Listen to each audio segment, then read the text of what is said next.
Here's something most of us never really stop to think about. You walk into someone's home and every surface is covered.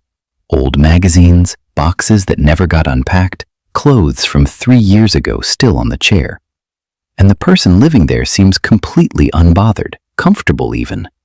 While everyone around them is telling them to just throw it away, they look at that pile and feel something entirely different. They feel safe. So what is actually going on inside the mind of someone who never declutters? Because the answer might completely change the way you think about the things people hold on to. Let's start with what psychology actually says. This is not laziness. This is not a lack of discipline. And it is definitely not just bad habits. Psychologists who study this behavior have found something consistent and deeply human. People who don't declutter are not failing to organize their space. In many cases, they are protecting something inside themselves that feels far more important than a tidy room. Think about what letting go actually requires. You pick up an object, you hold it, and your brain immediately starts asking questions. What if I need this later?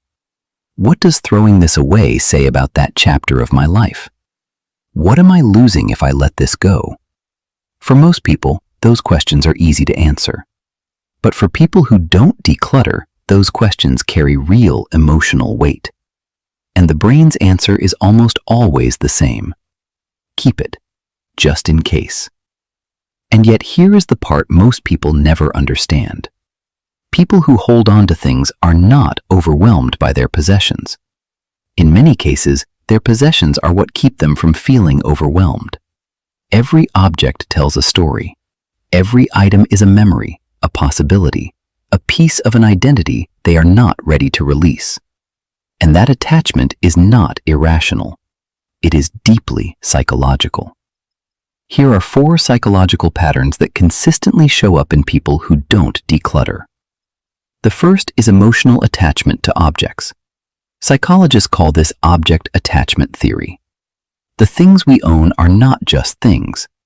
They are extensions of our identity, our history, and our relationships. That old jacket is not just a jacket. It is the trip you took, the person you were, the feeling you never want to forget. Letting it go does not feel like cleaning. It feels like loss.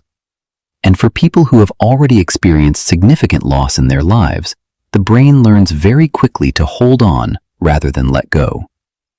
The second is scarcity mindset.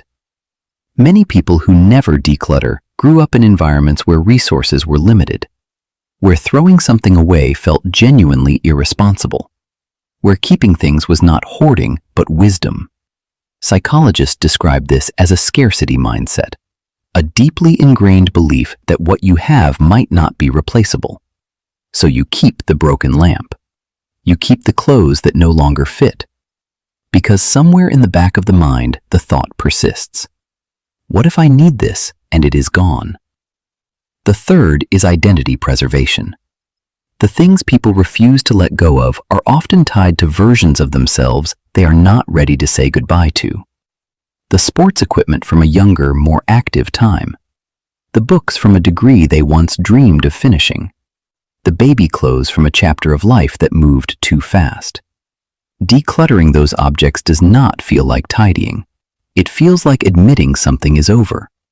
And some people are simply not ready for that admission yet.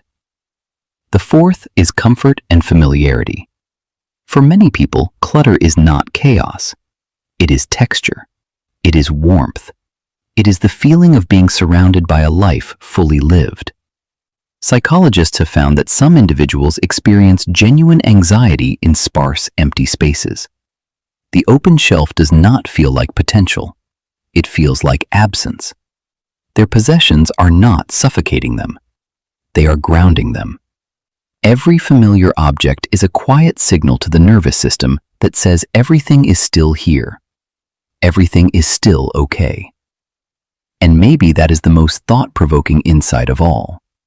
We live in a world that glorifies minimalism and empty surfaces and the clean, fresh start. But for some minds, the pile on the chair is not a problem to solve. It is a life being held carefully. a history being honored, a nervous system being soothed in the only way it knows how. They are not failing to let go.